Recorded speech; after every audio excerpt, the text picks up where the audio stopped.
আফরিন সুমি আপনি জানতে চেয়েছেন বাচ্চাদের জন্মের কতদিন পর চুল কাটার নিয়ম।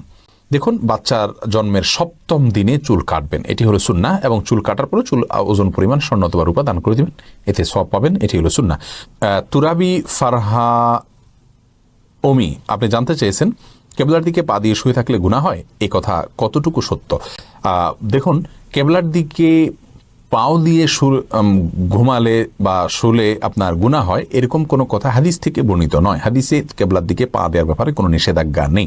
কেবলার দিকে থুতু ফেলতে নিষেধাজ্ঞা রয়েছে আমরা জানি, আর কেবলার দিকে পা দিলে সেক্ষেত্রে কোনো নিষেধাজ্ঞা কোরআন হাদিসে কোথাও বলা হয়নি। যার কারণে বিশুদ্ধ মত হলো কেবলার দিকে পা দিলে সরাসরি গুনাহ হবে না। তবে হ্যাঁ, কেবলার প্রতি অসম্মান দেখিয়ে যদি কেউ পা দেয় তাহলে তো সেটা ঈমান ও ভঙ্গের কারণ হতে পারে, শুধু গুনাহ নয়, আরও বেশি হতে পারে। আর অনেক ওলামায়ে কেরাম অবশ্য কেবলা যেহেতু আমাদের সম্মানের একটি জায়গা, সেজন্য কেবলার দিকে পা দেয়াটাকে কেবলার প্রতি অসম্মান এবং শিষ্টাচার বহির্ভূত কাজ হিসেবে আখ্যায়িত করেন। কিন্তু এটাকে সরাসরি গুনাহ হবে বা বড় কোনো গুনাহ হবে এমনটি বলা যাবে না। তবে হ্যাঁ, আদবের জন্য, শিষ্টাচারের জন্য সম্ভব হলে এই দিকে পা দেয়াটাকে অ্যাভয়েড করলে ভালো হয়। বিশেষ করে আমাদের সমাজে কারোর দিকে পা দিলে সেটাকে তার প্রতি অসম্মান হিসাবে দেখা হয়, অতএব সে জিনিসটি না করলেই ভালো। কিন্তু এটার কারণে গুনাহ হবে বা কবিরা গুনাহ হবে এরকম কিছু বলা যাবে না।